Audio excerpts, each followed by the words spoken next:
it's in here in the right group. Because I just the right group. Yeah, I just feel like it's going to be on my own personal Facebook. That'll work. Oh, somebody asked a question and I didn't answer it. Let's see. We love that for you. I know. I think we're live. We'll see. Excellent. Give me 1 second. Let me make sure. No, take your time. You have me all night. I'm so excited about that.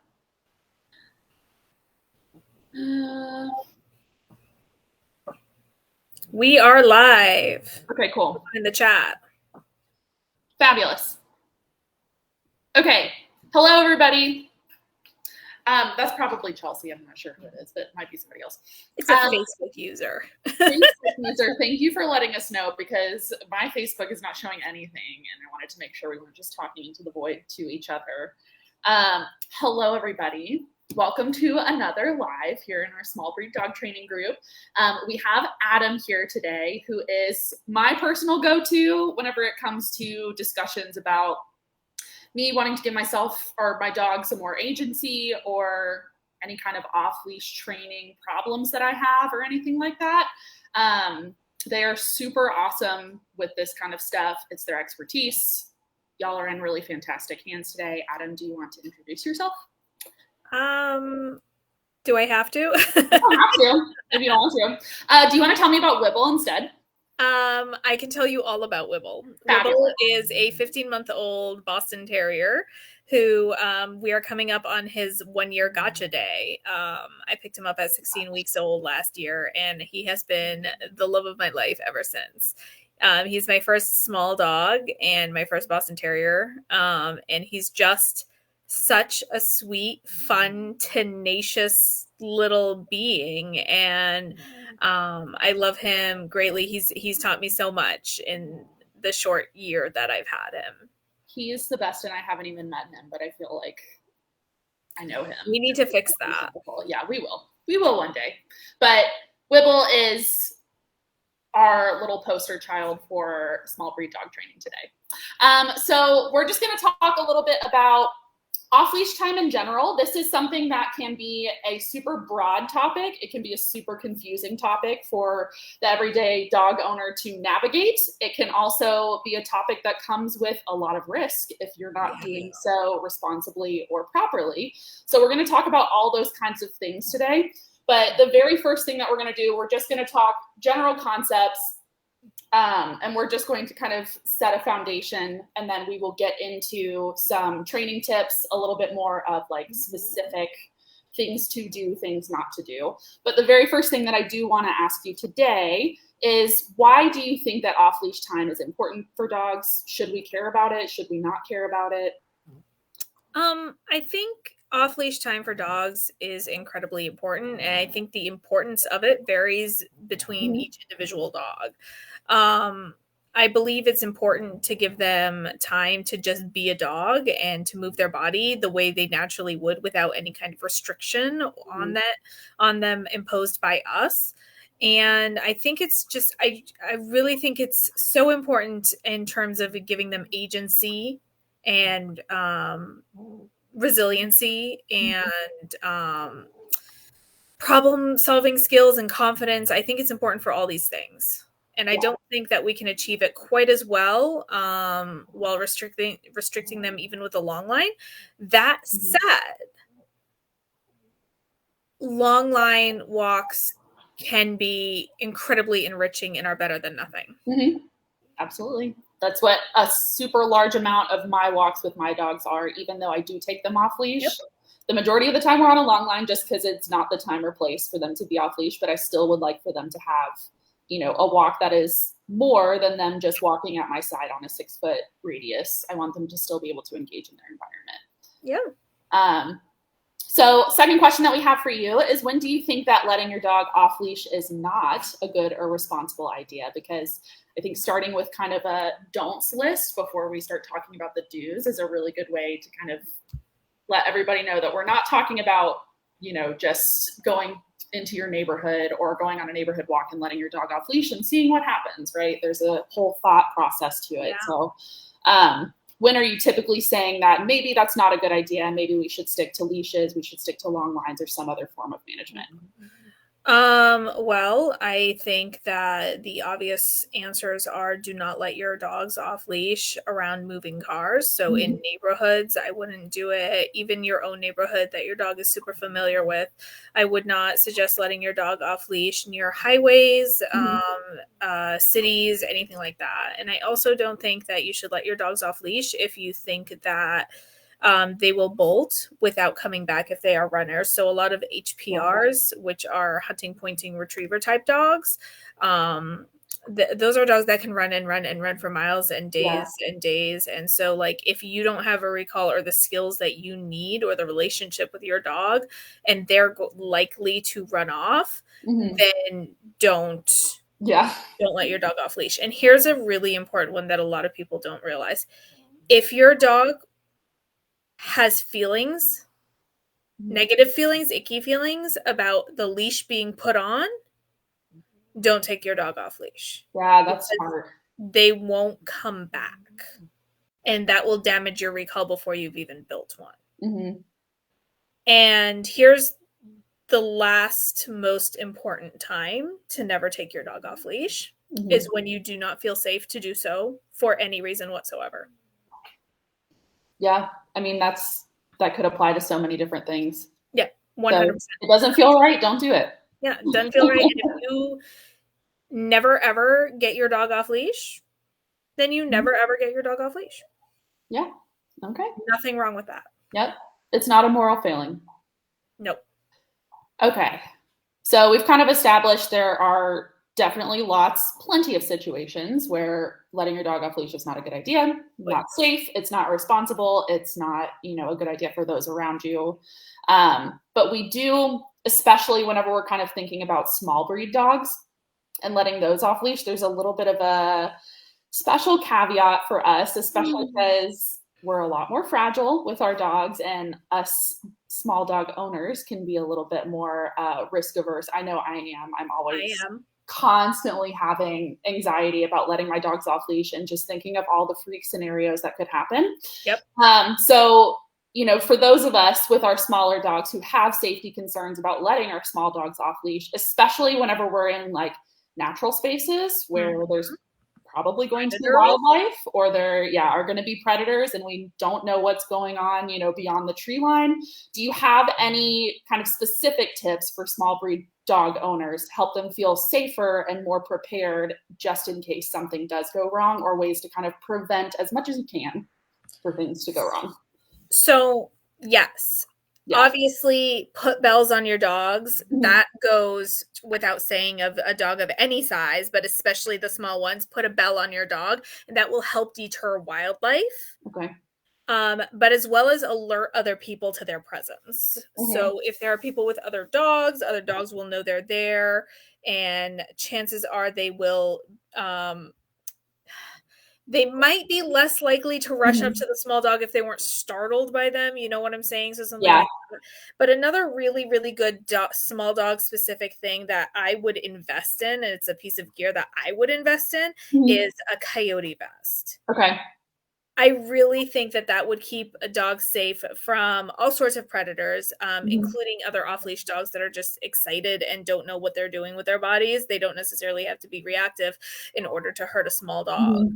And so it would protect against coyotes, it would protect against other dogs, and it would also protect against birds of prey for the really, really small dogs. And I don't know what my limit is for too small to go off leash, but I know that there are times where I sit there and have a panic attack as I let Wibble off leash because he's so small. Yep.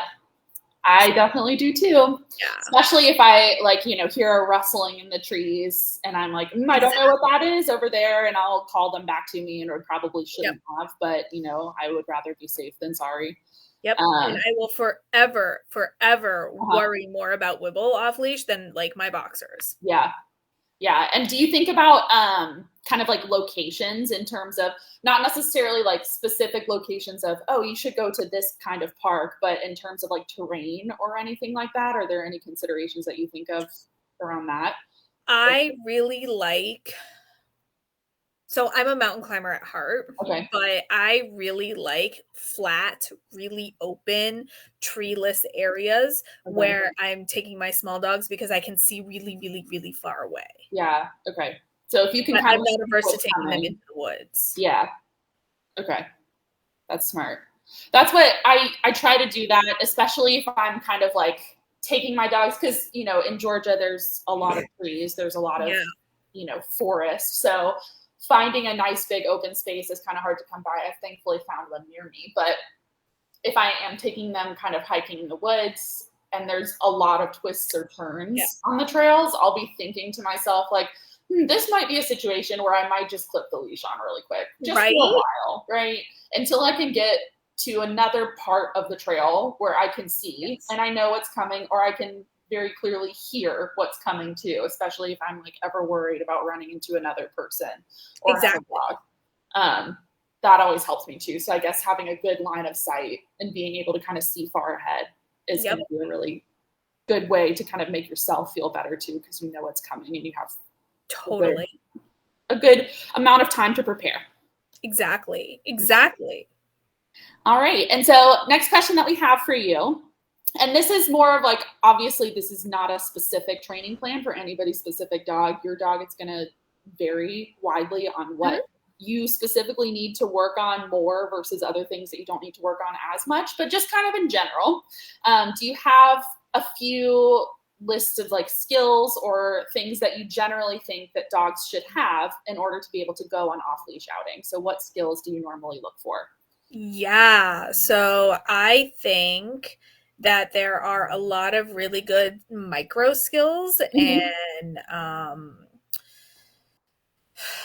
foundational skills that are super important for Mm-hmm. our dogs to have in order to exist safely off leash. And a lot of those skills are, believe it or not a recall. So I'm going to be teaching an off-leash course, an off-leash skills course starting in 2 weeks. Mm-hmm. And I will have another session coming up in late September. So that will be good. Okay. And the things that I teach in this class have nothing to do with recalls. Mm-hmm. They have to do with reinforcement markers. So that's like words and cues that tell your dog how to eat food. So like if I said here, my dogs know to come and take the food from my hand, but if I say get it, my dogs know to that I'm going to throw food on the ground for them. And so Okay. they can distinguish how the different ways that they're going to collect food, and that adds clarity into the communication systems Mm-hmm. that you have in place with your dogs. So they never have to like really wonder what you mean when you mean it, and when you don't mean it and things like that. They don't have to ever wonder about that. And so it adds like predictability, and it makes them feel a lot better. And that's why that's a huge and important skill. Other skills include handling. So I want my Mm-hmm. dogs to be comfortable with me picking them up, maneuvering their legs in weird ways, because if they step on Mm-hmm. something thorny, um, carry them in case they get injured. They have to be comfortable with all of that. But also things like they have to be comfortable with the idea of pressure on their collars or their Mm-hmm. harnesses. So I really like to condition them to that, to understand that if you feel pressure, you should stop or turn around and come to me, Mm-hmm. because I'll give you food if you do that. So that's Oh, something that's smart. that's right, Mm-hmm. Yeah. responding to leash pressure. And that way they won't, like, even if they hit the end of the leash to chase a squirrel or something, Mm-hmm. they feel that pressure, but they still understand to turn around, Okay. and that they'll be less likely to pull you off your feet that way. Okay. Yeah, So that's that's really another smart. really important skill. And I think it's really important for dogs to understand when you're going to take the leash off Mm-hmm. and when you're going to put the leash on. I think it's very important. So having that cue is a really, really important thing. And then Okay. also having your dog trust you in general. So building your relationship with your dog through trick training, through other types of behavior modification, if you're working on that separately, agility or other sports, or even just snuggling with your dog and being happy with your dog and things like that. So building your relationship with your dog so that they're happy to be around you, and being off leash isn't like a release of pressure from you. Okay. It's just something you do together rather than something they go, oh, thank God I'm away from this person, because that will make them more likely to come back to you when it's time. Okay. And these are all the things that make them feel safe and comfortable to be in close proximity to you. And that's why they're so important, and more important than even having a recall. Yeah. Because if they're sticking close to you the whole time, they don't need a recall. Yeah, that's true. I've kind of noticed that with my dogs. Of course, whenever I first got Pocket, I probably was letting her off leash with less skills than she probably needed. And we just managed to get out of that unscathed. But I was doing that in certain situations. And I can definitely tell a difference between like this past year of off-leash adventures with her versus 3 years ago whenever I first got her, and she was a little bit more interested in everything else in the environment. And now she's kind of like, oh, we're all going as a group, like me and my family are going for a walk together, and I'm just simply not on a leash. But they're always kind of aware of where I'm at, and not so much in a like they need to keep tabs on me way, but more so as like, hey, this is a thing we're all doing together, instead of I get to go be free and run off and do whatever I want. So that's a really good point, and that's making me think of that. And are there any, like, again, this is probably super specific to the dog itself, but are there any things that you look out for whenever you're kind of evaluating a dog's relationship to their person before letting them off leash? Or is that probably too specific? So it's very specific, but I look for things like, how does the dog take food from the person? How does the dog feel about having cues or commands said to it? Like, how does it respond to things like that? How does it respond when their person moves into them? How does it respond with things like that? And then how quickly is the dog likely, like how fast or slow is it to check in once in nature? Like once you hit the trailhead and the dog's like, screw you, bye. How long does it take for them to go, oh, you're still at the end of the leash, gotcha? And the longer it takes for them to come back to the person and check in with the person, the less likely I am to take them off leash. So that probably means you have a little bit more work to do. Yes. Because that means that there's no relationship between the dog and the person, so the dog has no reason to come back. Which is quite important. It's so important. Again, it's more important than an actual recall, like a word that says come to me, because they're not going to come to you if they have no reason to. And if they have no relationship with you, why should they come back to you? That's a dog I wouldn't let off leash. That's a super good point. Until you build that relationship. Now, there are some dogs that their owners cannot let them off leash that I take off leash safely. Because we have a different relationship together. Because you take dogs on outings. You do day training mostly, right? Yes. And it's part of my day training program is to take dogs out on decompression walks together. And I can get them off leash so fast because all I do is build and build and build a reinforcement history between me and the dog. So the dog is happy to be around me and I don't deprive it of the freedom it needs. And because of those two things, I am able to faster develop a relationship than their owners can change their relationship. That's true, because they probably already got that history. And so it probably takes a little bit more time. Exactly. And then there are dogs that are around me that cannot be off leash around me, that can be off leash safely around their owners. And that's another fascinating thing. And I love it. I just love the different personalities of these dogs. It's That's so awesome. cool. And it's so nice that you have such a like pool to draw from. So you have all these different dogs that you get to work with and learn about. I love it. That's the best. I'm jealous. Okay, so we have a couple of questions in the comments. I want to put them up here first before we continue on with our list of questions. This one kind of goes back to the very first thing that we talked about, but can you address any certain temperaments or personalities that are not suitable for off-leash time in public spaces? So we kind of went over like there are certain spaces where dogs in general should not be off leash. It's probably not a good idea, but talking more so about like specific temperaments.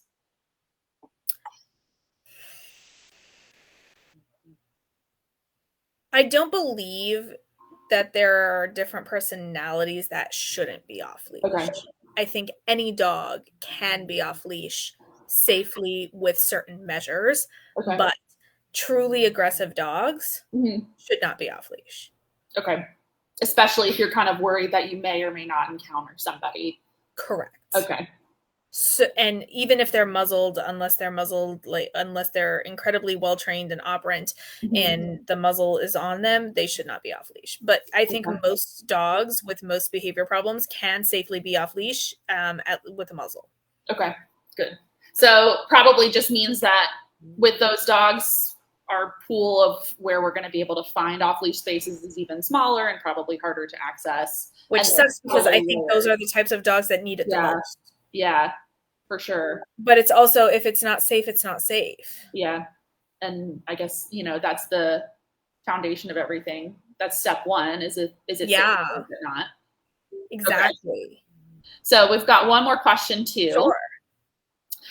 We've got different training setups you can do to mimic wildlife or prey drive to practice off-leash check-ins and recall. This was one of our questions on our list too, or one of our topics to talk about. So basically, just what skills do you think, or do you have any tips for any of our friends who have a dog who's more likely to chase prey and wildlife than others and may really struggle with being able to respond whenever they're in the presence of prey, right? Especially those of us, like I'm thinking in the small breed realm of things, a significant amount of small breeds are terriers, and terriers are notorious for being highly prey driven. So any special tips or any way that you normally go about addressing or managing that? I know that's probably like a 2-hour long conversation in itself. So super general, super surface level. So, I personally don't think that there are any training setups that you can do that mimics this properly with the proper functional reinforcer. Oh, Maya's asking questions now, which makes me a little nervous here. But anyway, I don't think you can do any training setups like this to mimic real life and then have it actually transfer to real life. I don't think it's one of those things. Personally, but so it's one of those things that has to be trained in the moment. And so two skills that I really want a dog to have, if they are on leash or off leash, but specifically if they're on leash, if they're on leash is that yielding to leash pressure, that understanding that hitting the end of the leash means stop and turn around. That's a really important one because they're going to see the wildlife and they're going to dart to the end of that leash, and to make sure you can stay upright, you want them to feel that pressure. And what if the leash comes out of your hands because of the force of them pulling? You want that pressure because they'll still have that pressure as it slips out of your hands. They're still going to feel it, and I want that pressure to be a cue for them to turn around as a last-ditch effort. So that's a really important skill for them to have. And that's something I put money into that bank, as in I train it once a week, every week. That's how important of a skill it is. The second skill that I want dogs to have is something called a whiplash turn, which means the moment you say their name, they turn around so fast they get whiplash. And that's just you're putting money into their name bank account, which means you're going to feed them every single time you say their name. And I do this with my adult dogs now. They're 2 adult dogs. I do this once a month. But with new dogs, once a week. And all it is Fido cookie, Fido cookie, Fido cookie. Then you can toss a cookie away as they're eating that cookie. Fido, they turn to you real quick and you click or you say yes, and you give them a cookie for that. So that's just how you would teach them to come back on their name. And those 2 skills are the most important. Obviously, the things that I would talk about the most are things like management, like just putting a bell on them to make sure wildlife doesn't exist around them. And if you can afford one, a GPS collar is your best friend in this particular scenario. It has given me such peace of mind. So those are my general tips. Okay.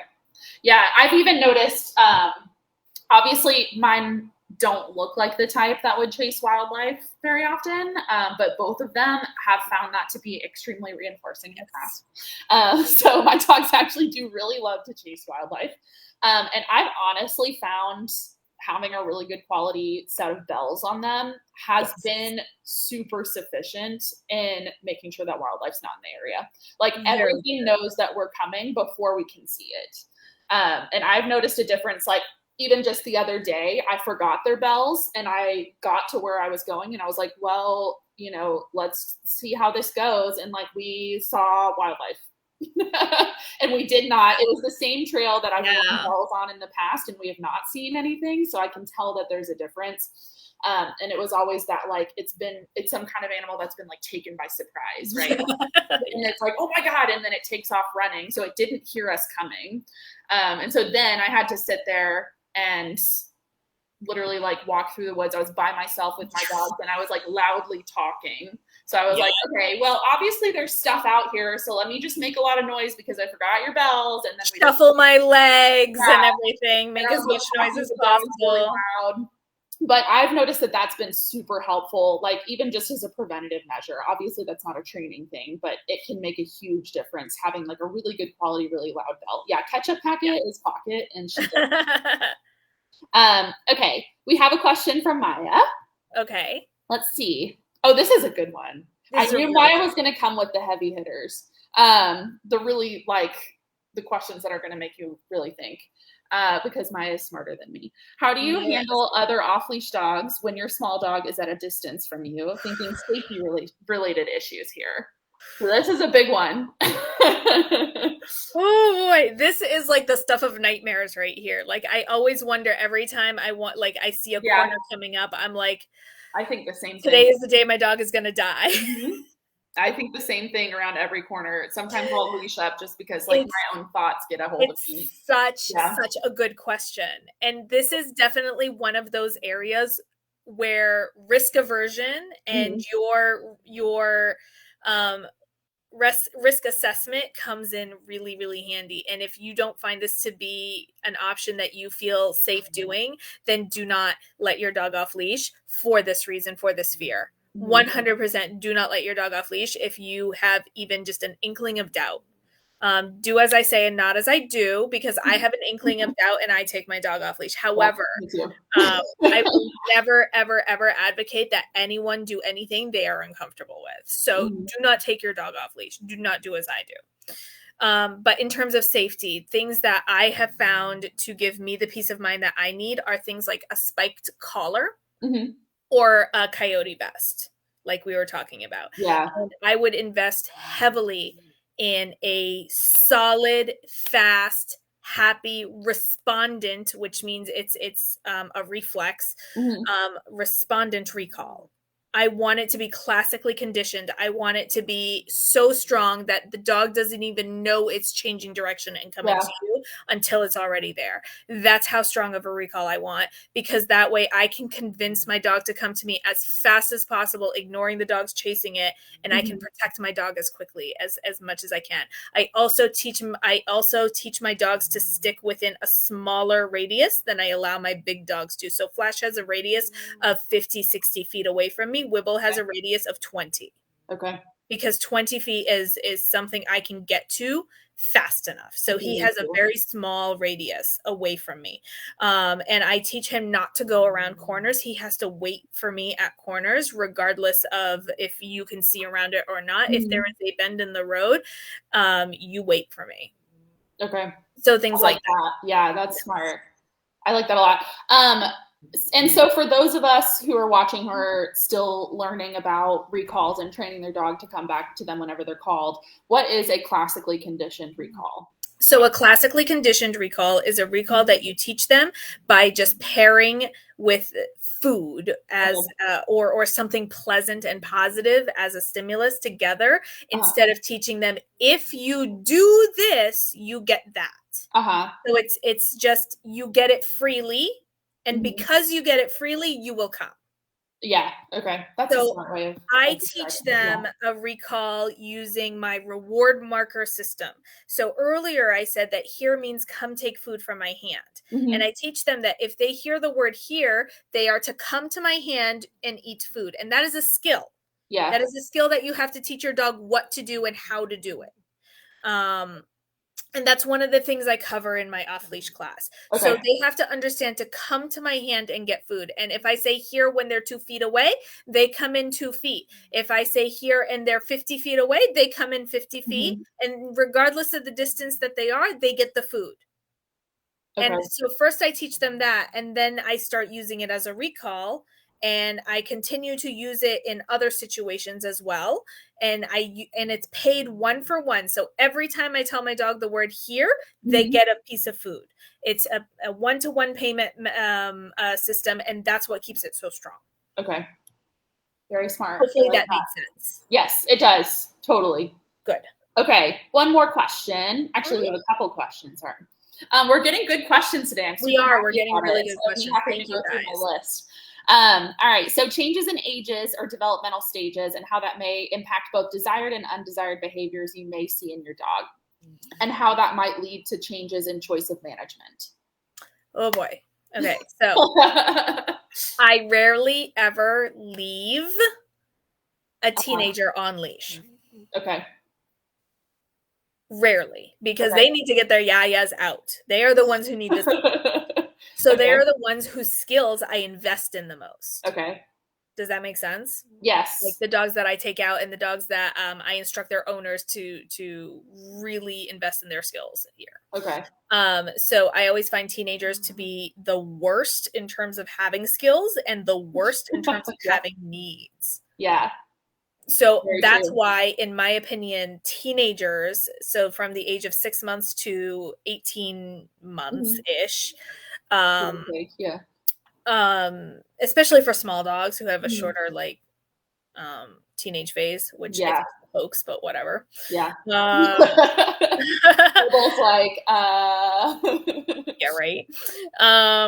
So right now, this is the stage where they're going to struggle with their ability to utilize their skills the most, and this is when they're going to need their off-leash time the most as well. Okay. So that impacts my decision, and chances are, if it's a day where they don't have a brain and I use different tests of their skills to ask them if they have a brain, and if they don't have a brain, they don't go off-leash. Okay. Because their safety is more important. Safety's in place. Yes. Yeah. So instead of getting all their needs met, they get 90% of their needs met. And maybe tomorrow they'll have a brain and can go off leash. Yeah. But when they're teenagers or when their skills are still developing and I still allow them off leash, some dogs I do, not all dogs, but some dogs I allow off leash while their skills are still developing. While I'm developing their skills and while they're in these developmental life stages, I feed them more for their skills. So if they come to me when I say here, I give them 6 cookies instead of 1. Okay. Things like that. Yeah. Just put more deposits in it. Okay. Yes. That makes sense. I have a couple more questions, but I have one that's related from Maya. So I'm going to skip the next question, but we will come back to it. I'm not No, because it's a good question. Yeah. Maya's question, which is related, is what are your top young puppy foundations for these skills? So my top puppy foundations that I teach that I taught Wibble from day one is eye contact, stillness. Can you be still and not even tippy-tappy your feet? And a hand touch and his reward marker here. Okay. And his reward marker, get it, which means I'm throwing a piece of food. Those were the skills that he came home and I taught him the next day. Like I started teaching him the next day. Those skills. Those are the same skills I would teach my next small dog. Okay. Perfect. So now you have a little list of things to start working on with your new puppy. Maybe you're getting a new puppy, Maya. So let's see. Next question we have here. This one's also kind of a heavy hitter. How do you deal with the crippling anxiety that something terrible is going to happen as soon as your dogs get off leash? Or is that just me? I'm going to say before anything, it's not just you. Both of us take our small dogs off leash super regularly. And most of the time, as I'm walking and enjoying myself, walking through the woods with my dogs, I'm like, this is so pleasant. This is so lovely. They're having such a great time. And I'm also simultaneously being like, let me just make a nice running list of all of the horrible things that could go every wrong. single time, every single time. So how do I deal with the crippling anxiety? A lot of therapy and drugs have helped me out a lot. So that I can't help you with, that your physician has to help you with, but that's actually helped me quite a bit.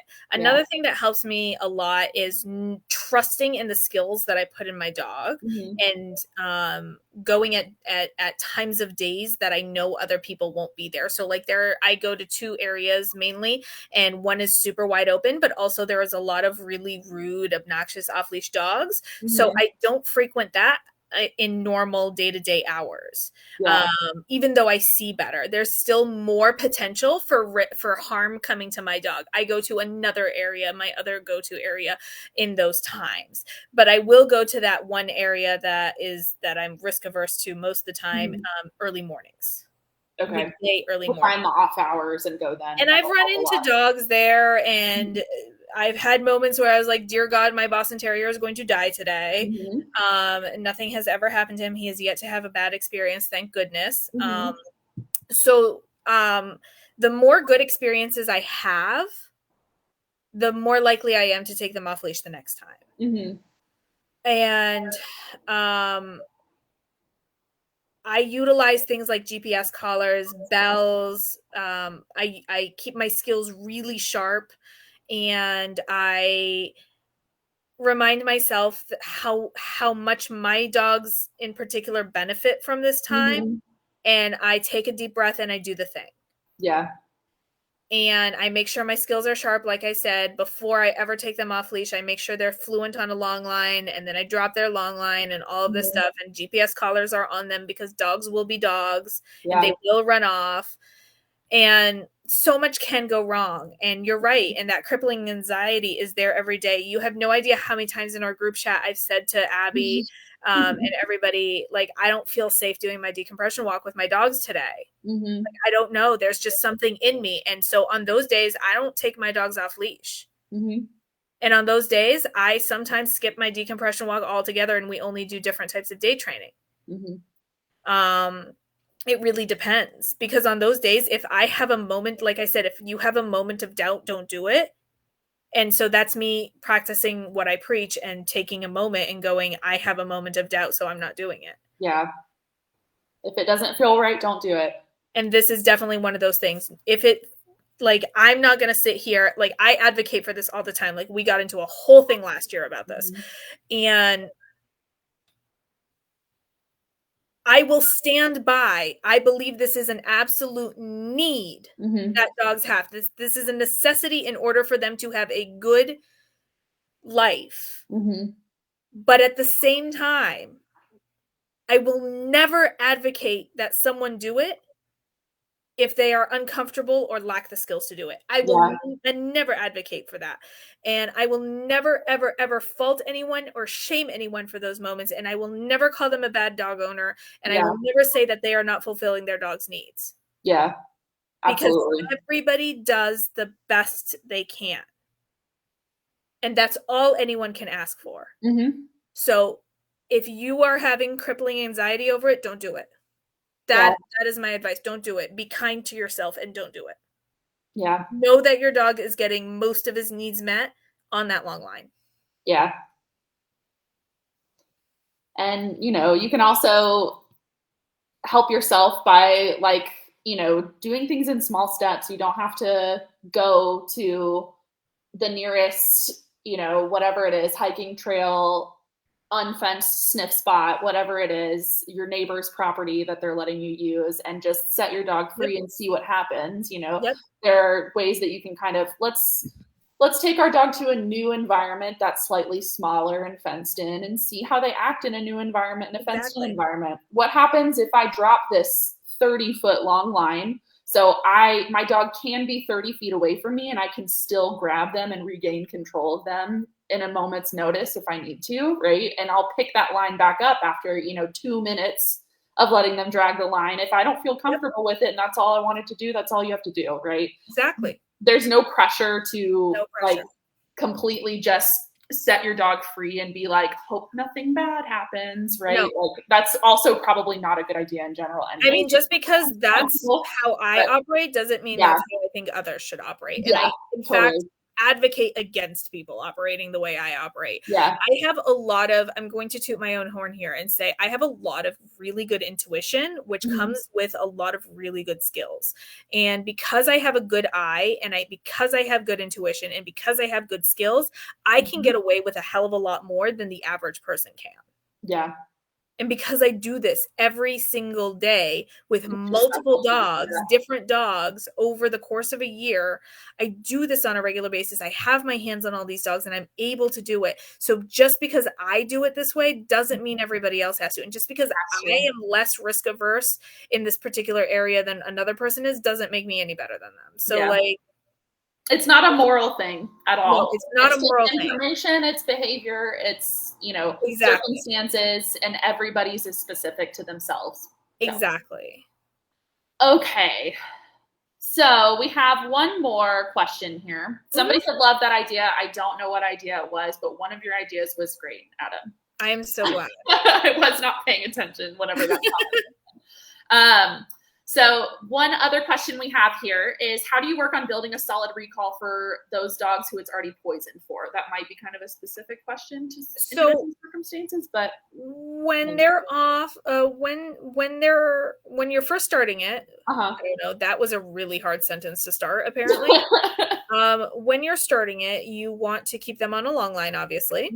And you're going to just work on classically retraining your recall. So you're going to choose a different word completely because your other word is poisoned, and why fight it? So if your word was come, I want you to change your word to here. If your word was here, I want you to change your word to their name. If their name is poisoned, we're going to work extra hard to unpoison their name because that's an important one that needs to be poisoned. We're going to use a different word. We're going to change our word and we're going to build that recall up. Just like I said, you're going to say the word and give them food, say the word and give them food, say the word and give them food. And you're going to do this once a day, every single day. And then you're going to do it in the backyard. And then you're going to do it out on the trails. And then you're going to do it over and over and over again. And you're going to build yourself back up a really solid recall. Okay, so just completely ditching whatever you were working towards before and just building. It'll be so much easier to build it back up from scratch. And if you poison that recall somehow, same process with a different word.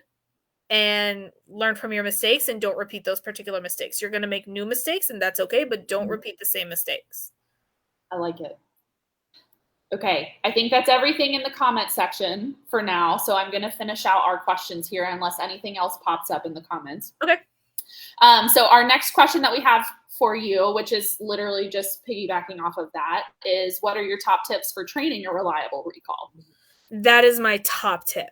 Okay. That is my top tip.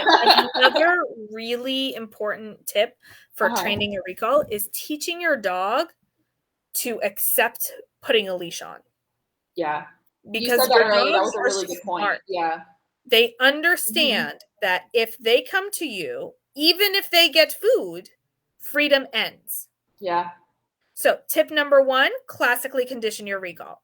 Tip number 2, make sure they're comfortable with the leash being put on. And you do it the same way. You put the leash on, you give them cookies. You take the leash off. You put the leash on, you give them cookies, you take the leash off. So it's all just about building good feelings. It's just all about building good feelings. I'm a huge classically conditioning person. Okay, I like that. One more tip. So the first tip was classically condition your recall. Second tip was classically condition putting the leash on. Classically condition putting the leash on. And the third very, very important thing is make sure your dog is released back into the environment more than when you put them on leash when you recall them. Okay. So for every time you put your dog on leash, release them 2 extra times. Okay. So that they don't always expect to go on leash every single time you call them. Okay, so sometimes more often. Most of the time they get to go back. Sometimes they go on leash. Okay, so just kind of making sure that you're being mindful that you're not just calling your dog back, leashing them up every single time, and they learn that that's the new pattern. As they get called and their freedom's over. More often than not, it's not. Okay, exactly. I like that. All right, and we did go over tips for dogs who have a tendency to chase prey or might chase wildlife that they see out. So last question that we have, unless anybody else has anything that pops up in the comment section, this is going to be our last question. What should people look for whenever they are trying to find a space to let their dog off leash in? So we kind of talked about earlier times and places it's not a good idea, as well as dogs where it may not be a good idea in certain circumstances. But what about finding a space to let your dog off leash in? Okay. What do you normally do? My general tips, but especially for small dogs.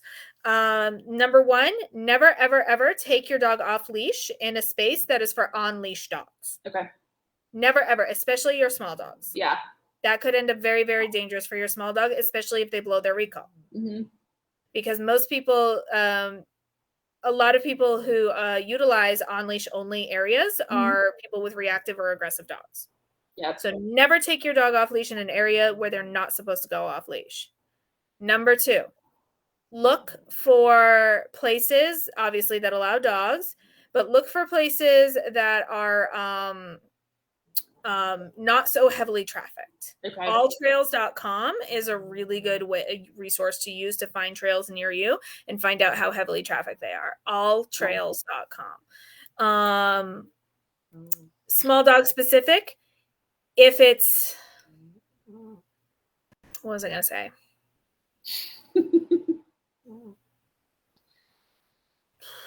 No. It's gone. That's fine. It's gone. That's my number one tip. That's my biggest. That's my biggest thing. Don't let your dog off leash if your dog is ignoring his name. Okay. Do not take your dog off leash if your dog is ignoring his name. That can end up very, very badly. So you kind of test that out first before you unclip the leash. Okay. Cool. And then another big tip, go check out places without your dog first. Oh, that's smart. Yeah. And then you can check out the terrain and stuff and make sure that it's safe for your dog, especially small dogs. Mm-hmm. For sure. How do you feel about Sniff Spot? Do you think that's good? Them. Okay. I love them. Utilize them as much as possible. We need more areas. We need more sniff spots in more areas. Sniff spots are really, really good ways to give your dog off-leash time and fulfill their needs in a much more risk-averse way, like in a safer way. Especially if you find some really nice sniff spots that are like adjacent to woods or adjacent to farmland and stuff where they can get some really good and unique and novel sniffs in, and things like that. Utilize sniff spots as much as you can. I try to utilize sniff spot a lot, and I try to utilize a lot of different sniff spots, whether I think they will suit my dogs or not, because the more I use sniff spots, the more demand for sniff spots there's going to be. Yeah. I've thought that too. Dogs. I like to use them for myself, and I like to see what's out there and what people are doing, and I think it's really, really cool. Yeah. There's one here that I in particular really love, and I was thinking actually about taking them this weekend. It's probably like a 35-40 minute drive from me, so it's not super close, but it's good for a day off.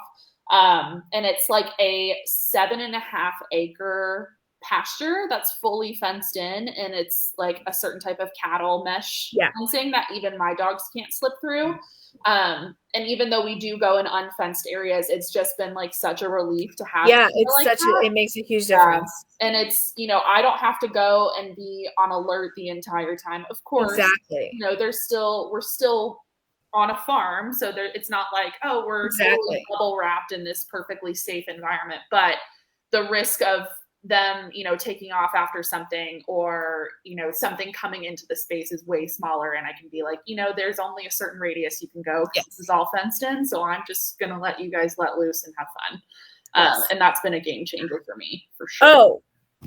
Oh, I remember what I was going to say. Oh yeah, what were you going to say? Oh, okay. So in terms of finding a really good spot to let your dogs off leash, never, ever, ever let your small dog off leash on trails that allow horses. That's smart. Especially if they don't know how to handle horses. How to handle or recall away from them. Yeah. Never, ever, ever. That can cause a lot of damage to the horse and the rider. Like that could cause the rider's death. Yeah. If your dog accidentally charges them because he's like, holy fuck, what is that? Mm-hmm. Yeah. So like never, ever, ever let your dogs off leash on trails. Take them to trails that allow horses. Never let them off leash. I'm thinking like staying off of really trafficked biking trails too. So yes, stay off of really high traffic biking trails because those they are rude about it. Yeah. They do not share their trails nicely. So well, and also smaller dogs can get pancaked really easily. Exactly, a lot faster. That's what I'm saying. Yeah.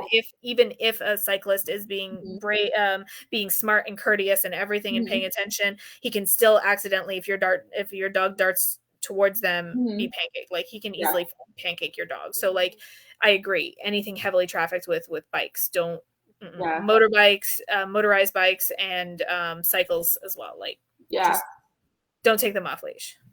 Perfect. Take them to those places, especially if that's what's accessible to you. Just don't take them off leash there. Yeah. I like that. Still go, but with a little bit more management in place. I am far more risk averse to taking a small dog off leash than I am a large dog. Me too. But I do it. I do it because I truly believe that this is something that fulfills my dog's life. And he needs it in order to be a civilized being in my household and in society with me. And so I try to provide it to him as much as I can. But there are days where Wibble stays on a line because I just don't have the spoons in me. Like if days that my back hurts, Wibble stays on leash because what if something happens on that day and that's the day my dog dies because I wasn't with it? Yeah. Because you weren't. So I do not take my dog off leash if I'm in pain. I don't take my dog off leash if I'm tired. Even my older dog, because I am like my boxer, because even at my worst, I can hold on to a leash. Yeah. That's something I know I personally can do.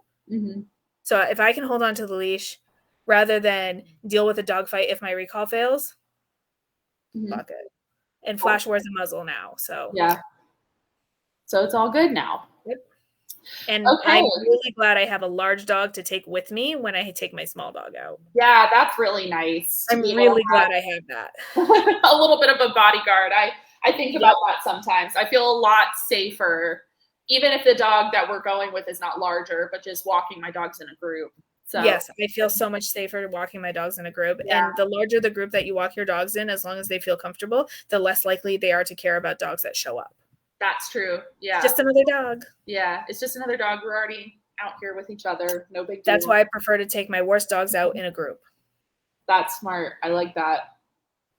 Yeah. They're far, far less likely. It's harder for me to manage 3 large dogs that are all reacting, but they're still less likely to notice the other dogs in a group of 3 or more.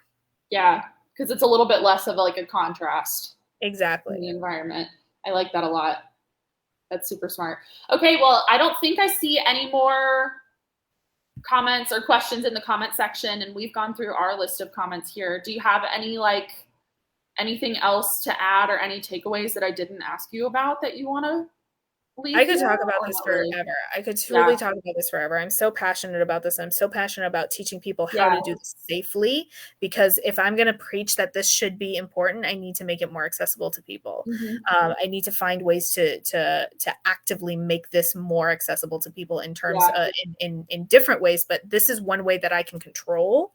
Yeah, I can teach people. I can give people skills and knowledge. And that's an important thing. And I really, really want to impress upon people the importance of building a relationship with your dog is more important than any skill you can ever have. Building a solid relationship with your dog will ensure that they want to be near you. And that is a really surefire way to make sure your recall is going to succeed. Yeah. And all of your skills are going to succeed. Yeah. Relationship over everything else. See, I can talk about this for ages. So I'm really sad that nobody else is asking questions. Well, yeah, I've even seen that So my last dog, like we're just going to go on a little tangent about Abby. My last dog was a 75-pound husky collie lab mix, and that, you know, husky part of her was definitely there, and they're pretty notorious for being pretty independent dogs. And she was my dog that I had from 16 onwards. So I was, you know, a little teenager. I had no knowledge or interest in dog training. She was just my pet. And I took her off leash all the time. Yeah. Absolutely in places I shouldn't have. You know, I used to be one of those people. I used to be one of those people too. Inappropriately in inappropriate spaces. But I did zero training with that dog. None. She knew how to sit, and that was it. And, you know, I took her off leash walking all the time. And because our relationship was so great, the skills, and this is not me saying that you don't need the skills. No, but it's very definitely pressing upon. But yes, the relationship was the foundation that made me continue to do it, right? I didn't unclip the leash one time at a park and she took off and I said, I'm never doing that again, right? Like we were super close and really loved each other and had a really great trusting relationship in many different aspects. And that was pretty much the sole reason why I was able to do that. Right. And that's what I teach in my class that I'm going to start up. And I really, really want everybody to show up in the fall when I run it again in September, because like, that would be awesome. It is such an important concept to teach people. And again, and like, I'm like, there are people who are going to do it anyway. Yeah. Whether or not I advocate for or against it, there are going to be people to do it anyway. So let me teach them how to do it a little bit more safely. Yeah. So the biggest thing that I try to impress upon people is that recalls don't matter nearly as much as we think they do. What really matters is your dog having different skills, a lot of skills in their tool bags, like a lot of skills, more than just sit, stay, stand, and come. And that they need to have tools, skills more than anything, and that they need to have a really good relationship with you. And the only way for them to have a really good relationship with you is for you to like them back. You have to like each other, and so that's why it's so important to get a dog that fits your lifestyle, that fits your needs. I think boxers are the goofiest, most fun-loving things in the world, and they drive me absolutely batty, but I can't imagine my life without them. So I get boxers. I got the same thing out of a Boston because I wanted the same thing, but with tenacity, and I got that. Oh, absolutely, yeah. And those are the types of dogs that I want to share my life with. So I am more likely to train them. Yeah, because I enjoy them. I think I would do really well with a GSP, a German Shorthair Pointer. I think I would do really good with a hunting dog. But I also know myself and know I cannot give that dog what it needs. And that is miles and miles of running on a daily basis with the skills I need it to have. So I'm just not going to deal with it. I'd rather deal with a Malinois. Yeah. That's your preference. Yeah. And I know. And this group is so important because it's so important for people to realize to train their small dogs as much as it is important for big dog people to train their dogs. And I think that small dog owners can train their dogs. I mean, just look at the things that Maya does with their dogs. Yeah. And like, it's such a really cool thing that small dogs are every bit as versatile and have every bit as needs as big dogs. They're so incredibly underrated, small dogs. And I think that they're so cool, and I will forever be a small dog lover. I went from being small dogs are dogs. And like, they are every bit as big dogs. And I love a big small dog. And I think they're so cool. It's why I like terriers so much. That like, we should be doing more with our dogs, and we should be doing more with our small dogs. And that includes taking them out into nature and allowing them to just be dogs. Yeah. And if you never take them off that long line, fuck it. Yeah. Never take them off. You love Boo. Oh my gosh, I love Boo too. I already do love Boo. I do love Boo so much. That's honestly what I love so much about both of my dogs for sure, but like Pocket specifically. She has, she has a lot of the sensitivities that come with the fact that I am quite literally 12 times her size. So we have those challenges in training where things that I do can be very off-putting for her. And that's why I would stress that this type of training is way more important for small dogs than it is even big dogs. Yep. Yeah. And like, even though she has that, Yes. she's very, like, I like what you said, where it's like, she's very big though. She always wants to like do the new adventure. I take her out in the woods. And again, this is on or off leash, but either way, giving them as much freedom as you can in your circumstances. Like, she takes it so fully in stride. She's like, let's go. I'm ready for the next adventure. I'm ready to do dog stuff.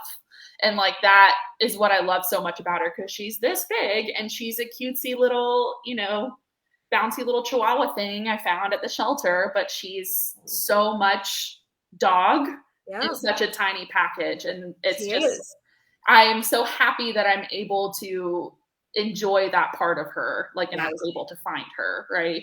But and I'm so glad that you're able to give her what she needs to be that big. Yeah. Because asking her to fit herself into a very small box without giving her any opportunity to be big is so unfair. Yeah. And she needs it too. She's she can be a little naughty if she doesn't get her outlets. So can Willow. Willow is the worst right now. Yeah. He is completely awful, and I haven't been able to meet his needs properly for a few weeks now. So like, we're dealing in teenage hell. So who wants to pick him up? Yeah, I will send him to me. Okay, you come get him. Pocket can throw down all day long. Tell you what, come to Chicago for Aggression and Dogs, and you can take him home from there. Okay, well, I'll be there. If somebody wants to fund my trip there, that would be great. Excellent. There you go. We've got this. Oh my gosh. I feel your pain. Oh yeah. Teenagehood is the worst. People are like, the puppy phase. And mind you, I don't like the puppy phase very much, but I abhor the teenage phase. They are the worst. But you want to know what? You persevere and you push through and you work hard, and they turn into beautiful adults. Dog. Yeah. They turn into gorgeous, wonderful, amazing, skillful, loving, adoring, classically conditioned, feel-good dogs. I love that. Even the ones that have behavior problems turn into damn solid adults. My husband's Chihuahua, Rocky. I've seen Rocky here and there on your social media too. Acting like a challenge. Who's rolling their eyes at me? It's just a Facebook user. I know. I wish we could see who. I don't know. Maybe who are you? Who are you to anonymously roll your eyes at me? Let's see. I'm trying to look. I don't know if I can see. I don't know why I can't see our live in the. Oh, here are all the chats. Let me see. Elizabeth. Oh, it's our husband's dog. That's fine. Never mind, I take it back. Oh my goodness. I have a question that popped up that I'm thinking would be good to talk about, just so we can make this last a little bit longer. Like I said, I can talk about this for days. But do you have any like guidance on what people should do should they encounter other people or other dogs on the trail and their dog is off leash? Yeah, they should recall their dog. Yeah, they should recall their dog and leash that dog up. Okay. If their dogs are comfortable being picked up, pick them up. Okay. If they are not comfortable picking them up, do not pick them up. Teach them to downstay instead. Okay. That downstay, the stay part is very important, because small dogs can often look like prey to other dogs, especially dogs in nature who are in tune and looking for more prey animals to chase. Yes. So the stillness will keep that chase drive from activating in these larger dogs, even if they are on leash and passing you. We want to avoid anything. So those who are not comfortable. Now, I do not mind picking your small dog up as long as they are comfortable being picked up. And the reason why is, if you need to protect them, then you need to protect them. I do not believe that picking up a small dog makes it any harder for you to protect them. I believe it makes it safer. So pick up your damn small dogs. Fuck what those big dog people say. Pick up your damn small dogs, feed them, and teach them, especially if your small dog is reactive. If your small dog is reactive, teach them to be comfortable being picked up, because if you are holding them and you are feeding them, they are not barking and lunging. Yep, that's what I do with Phoebe. I pick her up, and she just eats. It's our little modified. And that is a skill. Right? Teach it to them as a skill. Yeah. That's what she's gotten really good at, is if there's something there, I can call her to me, I can pick her up, and she just eats her magnet hand. Excellent. We love that. Wibble knows how to do that. He knows how to be picked up. He also knows how to be held by the harness. He knows, because he doesn't know how to do a downstay yet. Yeah. Not in nature. He's still a teenager. So I'm not going to ask him to do hard things yet. Yeah. Instead, I manage him. Yeah. So you always want to make sure that they are coming back. And then another thing you can do for dogs that are really, really good, and you really want to get nerdy about this, teach them that on sight of people and dogs to recall to you, almost like cattle training. Yeah. Tell them that if they see people, that it's a cue to recall to you. You can do that. You can teach a dog that seeing people and other dogs means go to your owner. Yeah. That's what I teach my dogs to do. Mine do kind of a modified version of it. And I'm not going to pretend like I did this intentionally. It's just from like the intuitive conversations and food being passed out and all this kind of stuff, like watching what my dogs are doing, rewarding things I like. It's mostly just been, it's something that has happened because I've been a little bit more mindful about working my dogs whenever they are off leash. And they will do the same thing. So if we do see, they see a squirrel dart up a tree, or they see something take off and they run off after it, I first of all stopped trying to immediately recall them while they were mid-chase, because they weren't going to be able to do it, right? Yeah. But they eventually picked up on the fact that if they would, kind of start to go after something, but they would turn around and come back, I would have something really great for them. And so they started to tell me, and it's not necessarily like the same fluency or the same like snappiness as tattle training, but they do come back and they tell me, right? And it was something that we even worked on whenever I would take them to fenced and sniff spots. Like I took them to a sniff spot where 2 houses down, there were dogs in the yard. Even though they weren't at the fence line of our sniff spot, my dogs could still see them. So at a distance, my dogs were running to the fence. I knew there was no way they could access the dogs because they're separated by 2 fences. And I would let them watch, and they would stare, they would watch, they would get the information, and then they would look and just see if I was still there. And that I marked and started freezing, and they came back. And so they started running to the fence line, looking at the dog, running back to tell me that they found the dog. Right. And so like that, even it translated over to prey, it translated over to. Isn't that amazing? Yeah. And so even if they do initially start to, run after a squirrel running up the tree or whatever it is, they come back. They immediately come back and they're like, did you see what I found? And I can, yes, I did. I saw what you found. Here's your reinforcement. Let's keep going. And they'll keep going. So I never punish a dog for chasing. Yep. I reward them for coming back. Yep. That's the hardest thing to do whenever it's in the moment and you're frustrated and you're panicked. Yes. Skills you have built before ever taking that long line off. Yep. Trust in those skills. Mm-hmm. Call them. Yep. Trust it. And then feed them heavily. Give them the best reward you have ever given them. Yep.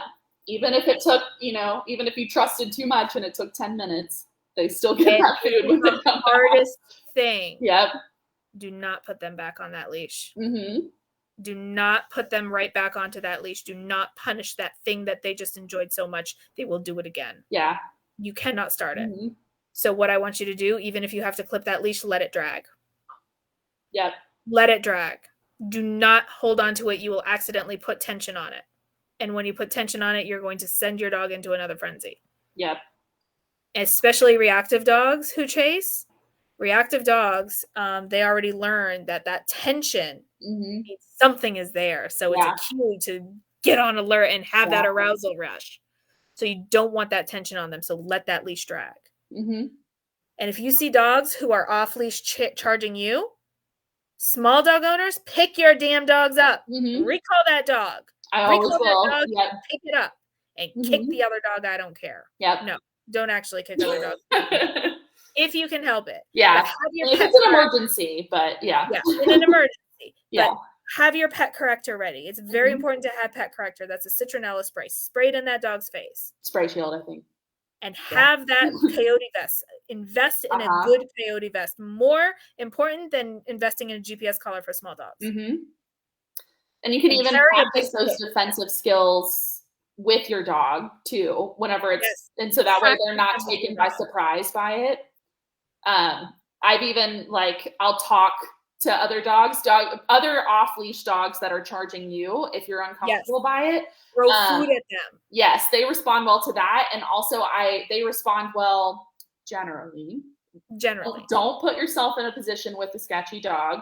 But generally, if it's just a dog that's not coming back, it seems generally pretty friendly. If you go into their space, so I'll step into the dog, and they kind of back off, and they're like, "Ooh, you're weird and creepy," and then they'll kind of. I would argue that would work for most dogs, except for truly aggressive dogs. Yep, truly aggressive dogs, it's not going to. So if you're, but even reactive dogs who are charging you, like that look like they're barking and lunging and charging and all that stuff, and they look scary. If they're reactive and not truly aggressive, the second you step into their space, they're going to be like, holy fuck. Now, that said, they might redirect to your small dog. Yeah, that's true. They will generally back up and leave.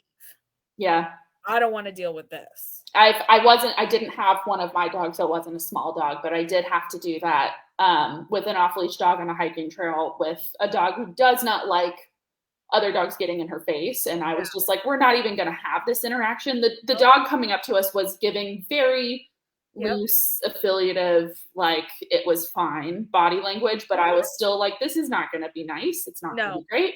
I did the same thing. I had my dog by the harness because it was a larger dog. If you have a smaller dog, you can be holding them and kind of have them behind you. And I stepped into the dog and I was like, go and no. And I made like a big loud noise and it was like, oh my gosh. And it just like, what the fuck is wrong with you? And it's amazing how effective that is. And that's all it took. How effective it is. Yeah. But invest in a good coyote vest for your dogs. Trust me. Trust me. Wibble will be getting one shortly. Yeah.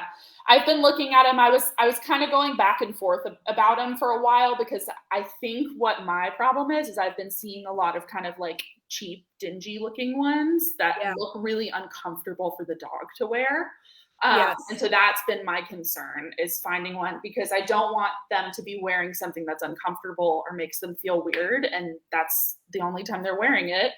So, I will add a link to a really good one. Okay. You found a pretty good one.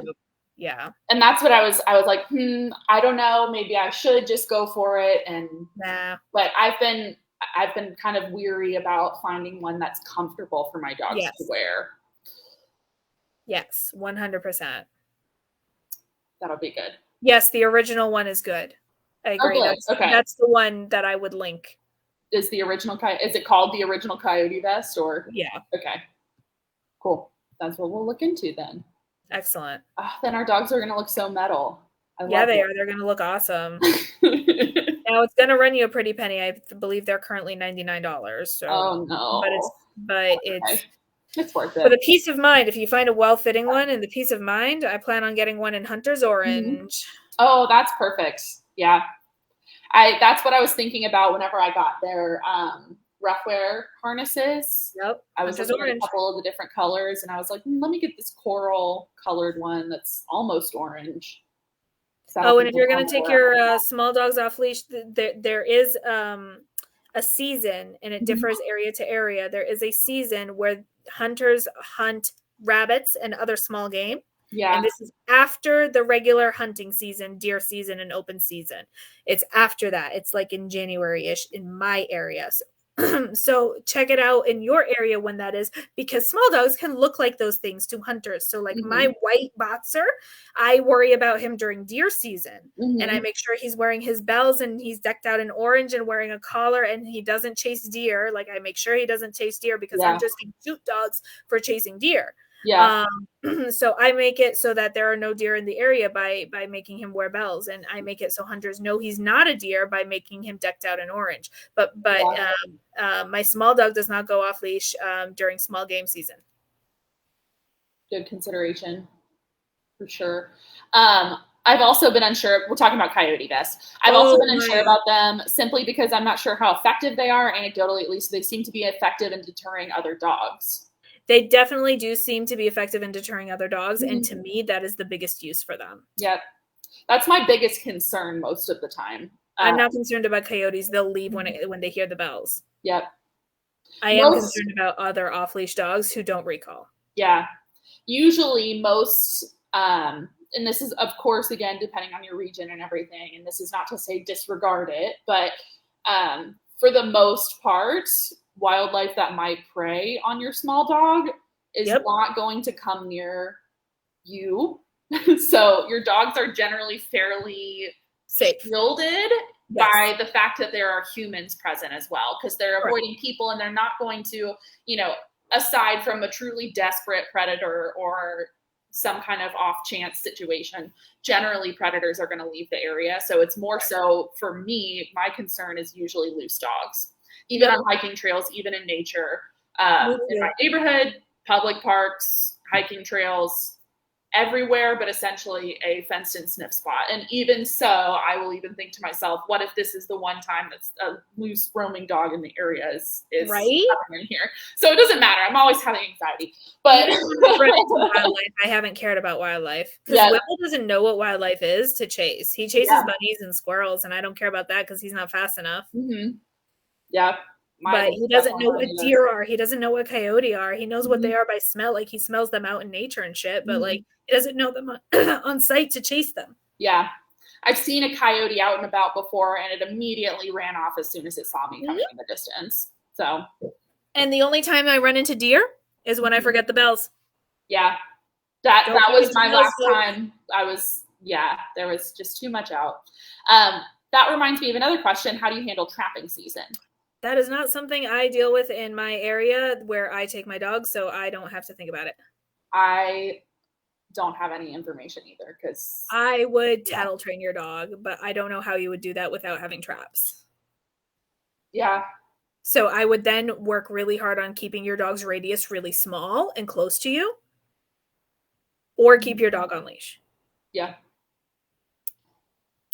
Those would be my general pieces of advice, because I don't have to worry about it. Yeah, I'm not knowledgeable in that, so I wouldn't know. But thank you for unlocking a new fear. But the areas where I go, the two areas, my main areas, I deal with hunters, but I don't deal with trappers. Okay. Rarely. So for those of us who deal with it, there's submerged traps. Ooh. Keep them on leash. Don't take them there. Hate that so Oh much. my gosh. Oh my gosh. There's nothing here. Yeah, I would either keep them on leash or not go to those areas. And if those are the only areas you have to go to, I would keep your dog on leash, because like that sounds so scary. Now I'm imagining bear traps, like the cartoon bear traps. The ones that No, that's not the kind of traps we're talking about, but that's what I imagine. So I would just keep my dog on leash. Yeah. I am a huge fan of keep your dog on leash when in doubt. I hate that so much. That's terrible. So much. I hate that so much for you. I'm so sorry. Oh no. It's the worst. It really is. Oh my gosh. Oh my goodness. I'm trying to think of any other questions that anybody has who's watching right now. Any parting questions or anything? I'm trying to think about what we haven't covered. I'm trying to think of what we haven't covered either. What do you think? Let's see, so I don't know. Wibble says it's dinner time, but I already fed them dinner. Yeah, they ate their dinner while we were talking. Interesting. Let's see.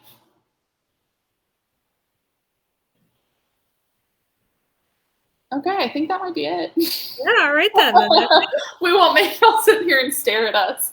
Especially because we're not sitting here talking about anything important. No. We kind of ran out of things to talk about. I mean, like I said, I can talk about this forever. And if you ask me like specific questions, I can answer. But like at this point, my brain has just stopped going. Yeah, I mean, I'm doing obedience with the Boston. I'm doing obedience. It's our primary sport currently. It's great. The clips that I see, at least. I'm not there, obviously. I think everything else we've covered. Safety concerns, when to let your dog off leash, when not to, tips for dogs who chase prey, finding a good space, what skills a dog should have, what are your top tips for reliable recalls. I think that's it.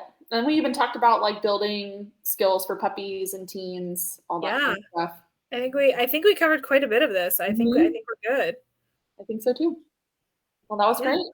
I'm really happy with what we got to cover today. Yeah. And also, just for anybody who may still be watching or comes back and watches this later, if you are looking for a trainer or somebody to help you with this kind of stuff, with getting your dog off leash skills, you work with all different kinds of other stuff. Yep. I'll let you talk. I'll let you speak for yourself. But Adam takes private clients as well.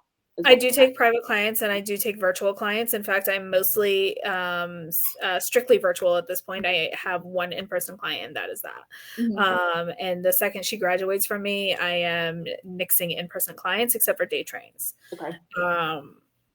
And even my day trains, when we follow up and transfer, we do that virtually. Like, I cut down on my gas bill so much. Yeah. I'm going to save on an electric car so much. I'm like, I can't afford a car payment, but if I get an electric car, my gas money able to. Yeah. The gas money might be more expensive, but the monthly payments will be more accessible. Yeah. So I take reactivity clients, I take human aggression, and I take dog reactivity. The only dog I will not take human aggression in is a German Shepherd. Okay. That is the only dog I won't. Anyone else I'll do. Not relevant to this group anyway. I have feelings, so that come from experiences. So I won't take that, even virtual clients. I do dog on dog reactivity, and I specialize in teenage bullshit. Okay. Teenagers and helping teenagers live fulfilled lives. And I specialize in teaching micro skills, which is how this off-leash course came to be, is to teach micro skills. So that's the kind of things that I like to teach, and I like to help people get their dogs off leash as much as I can, as safely as I can do that. And so I work with those kind of problems. Lately, I've been shifting a little bit to dealing with dogs in sport, but mostly I deal with dog-on-dog reactivity.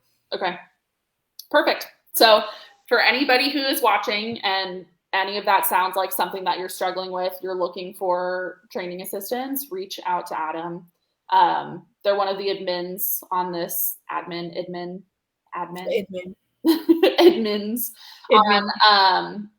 on this group. So you'll see them around here and there. Please feel free to ask us questions. And I am going to plug this. Yes. Flash of Brilliance pet training. And I'm going to plug my Breaky class that I'm do that. I'm working on developing a Breaky specific healthcare class for small brachycephalic dogs. And I'm doing this.